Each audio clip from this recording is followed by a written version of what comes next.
نحمدہ و نسلم و نصلی علی رسولہ الکریم اما بعد۔ قادیانیوں سے نفرت کرنا، ان سے بغض کا اظہار کرنا یہ ہمارے ایمان کا حصہ ہے، کیونکہ عقیدہ ختم نبوت اہل ایمان کے ہاں محبوب ترین عقائد میں سے ایک ہے، جو کہ وہ ایمان کی بنیاد اور اساس ہے۔ اس کے لیے مر مٹنا یہ اہل ایمان اپنا فریضہ اولین سمجھتے ہیں، لیکن اس کے مقابلے میں ایک ملعون بدنام زمانہ، میری مراد مرزا علی انجینئر جہلمی ہے، وہ ان ملعونوں کا دفاع کرنا اپنا فرض منصبی سمجھتا ہے۔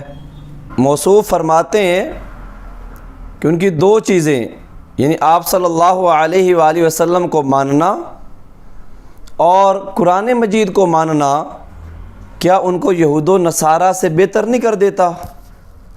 یہ جملہ موصوف نے بولا۔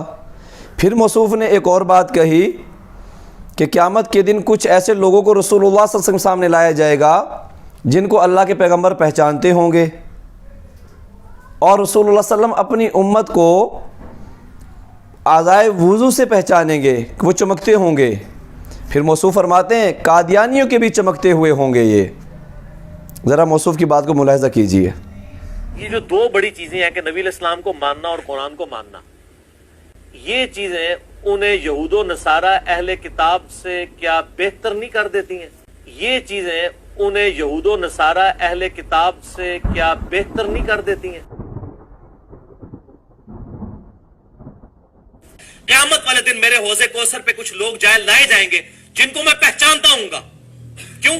کہ مسلمانوں کے اعضائے وضو چمک رہے ہوں گے قیامت والے دن، قادیانیوں کے بھی چمک رہے ہوں گے، قادیانیوں کے بھی چمک رہے ہوں گے، قادیانیوں کے بھی چمک رہے ہوں گے۔ جی، آپ نے ملاحظہ کیا موصوف نے دو باتیں کی ہیں کہ قادیانی یہود و نصارہ یعنی اہل کتاب سے بہتر ہیں۔ نمبر دو، قیامت کے دن قادیانیوں کے اعضائے وضو بھی رسول اللہ صلی اللہ علیہ وسلم کے سامنے جب یہ پیش ہوں گے تو چمکتے ہوئے ہوں گے۔ یہ موصوف نے دونوں باتیں ببانگ دہل کی ہیں۔ ہم ان دونوں باتوں کا تحقیقی جائزہ پیش کرتے ہیں۔ کیا قادیانی یہود و نصارہ سے بہتر ہیں؟ یہود و نصارہ کا جو حکم ہے وہ عام اور مطلق کافر کا ہے۔ اسلام عام اور مطلق کافر سے کوئی تعرض نہیں کرتا۔ اسلام عام اور مطلق کافر کو زندگی کا تحفظ بھی دیتا ہے، اس کی جان و مال کا تحفظ بھی دیتا ہے، کیونکہ وہ ذمی اور اہل کتاب ہیں یہ۔ اور اسی طرح اہل کتاب کا ذبیحہ بھی حلال ہوتا ہے، اگر وہ شرک نہیں کر رہا اور اللہ کا نام لے کر ذبح کر رہا ہے تو تمام ائمہ محدثین، ائمہ فقہاء کے ہاں بالاتفاق اہل کتاب کا ذبیحہ حلال ہے۔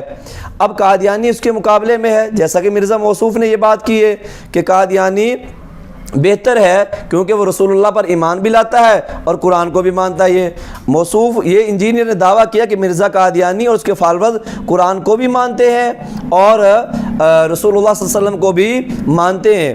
میرے خیال میں تو یہ جاہل ہے مرزائیت کے عنوان سے، یا یہ جان بوجھ کر ان کے دفاع میں اترا ہوا ہے۔ یہ مرزائی عام کافر نہیں ہے، مرزائیت کا حکم عام کافر کا نہیں ہے، مطلق کافر کا نہیں ہے، بلکہ یہ مرتد اور زندیق کافر کا ہے۔ اور اس کے اوپر ائمہ محدثین نے، ائمہ فقہاء نے، ائمہ اسلام نے مشکل طور پر کتب احادیث کے اندر اور کتب فقہ کے اندر، بلکہ ائمہ مفسرین نے اپنی اپنی تفاسیر کے اندر کتاب الارتداد کا مشکل چیپٹر رکھا ہوا ہے۔ یہ تو موصوف ان کو تھوڑا سا کھنگال لیتے تاکہ اس کی جہالت میں کچھ نہ کچھ کمی واقع ہو جاتی ہے۔ مرتد کافر کا جو حکم ہے وہ عام کافر والا ہو سکتا ہی نہیں ہے، اس لیے کہ رسول اللہ صلی اللہ علیہ وآلہ وسلم نے اپنی عملی زندگی کے اندر مرتد کافر کو زندگی کا حق نہیں دیا ہے۔ یہ جنگ یمامہ بڑی واضح اور سادہ سی اس کی مثال اور اگزامپل ہے کہ رسول اللہ صلی اللہ علیہ وسلم نے ان سے اعلان جہاد فرمایا۔ یہ فتنوں کا کلا کما کرنے کے لیے ہوتا ہے۔ اگر کوئی فتنہ بات اپنی فتنہ پروری سے باز نہ آئے تو پھر اس کی انتہا موت ہی ہے۔ یہ تو موصوف کا کہنا کہ یہ اہل کتاب سے دو چیزیں قادیانیت کو بہتر بنا دیتی ہیں۔ پھر موصوف نے ایک اور بات کی کہ اعضائے وضو قیامت کے دن قادیانیوں کے بھی چمکتے ہوئے ہوں گے۔ یہ اس جاہل اعظم سے پوچھے، اعضاء ان کے چمکتے ہوئے ہوں گے جو اہل ایمان ہوں گے، جو اہل ایمان ہیں ہی نہیں ہیں پھر ان کے اعضائے وضو کے چمکنے کا کیا مطلب ہے؟ ان کے تو اعمال ہی غارت ہیں یہ۔ اس لیے تو اللہ سبحانہ و تعالیٰ نے رسول اللہ صلی اللہ علیہ وسلم کی زندگی کو بہترین نمونہ کہا ہے، لَقَدْ كَانَ لَكُمْ فِي رَسُولِ اللَّهِ أُسْوَةٌ حَسَنَةٌ، کہ تمہارے لیے رسول اللہ صلی اللہ علیہ وآلہ وسلم کی زندگی بہترین نمونہ ہے۔ یہ اللہ کے پیغمبر کے عملی نمونے میں زندیق اور مرتد یہ تو کسی بھی صورت میں قابل قبول نہیں ہے، بلکہ زندیق اور مرتد کے لیے 3 دن کی مہلت دی جاتی ہے کہ وہ اپنے ارتداد سے باز آئے، علماء اسلام کے سامنے اپنے اعتراضات کو رکھے، خدشات کو رکھے۔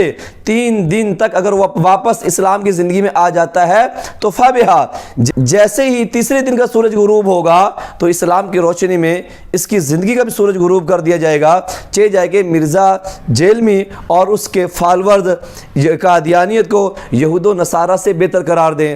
یہ کیسے ممکن ہے؟ اسلام کے اندر تو اہل کتاب کا ذبیحہ حلال ہے، جبکہ مرتد کا ذبیحہ تمام ائمہ کے ہاں بالاتفاق یہ حرام ہے۔ تو قادیانیت کی محبت میں اتنا ہلکان ہونے کی، اتنا پاگل ہونے کی کیا ضرورت تھی؟ یہ تو اس سے صاف نمایاں نظر آتا ہے مرزا انجینئر جو بار بار یہ کہتا ہے کہ میرے کے اوپر قادیانیت کا لیبل لگایا جاتا ہے۔ آپ کے اوپر لیبل لگتا ہے کیونکہ آپ دفاع میں کھڑے ہوئے ہیں، آپ قادیانیت کی حمایت میں کھڑے ہوئے ہیں۔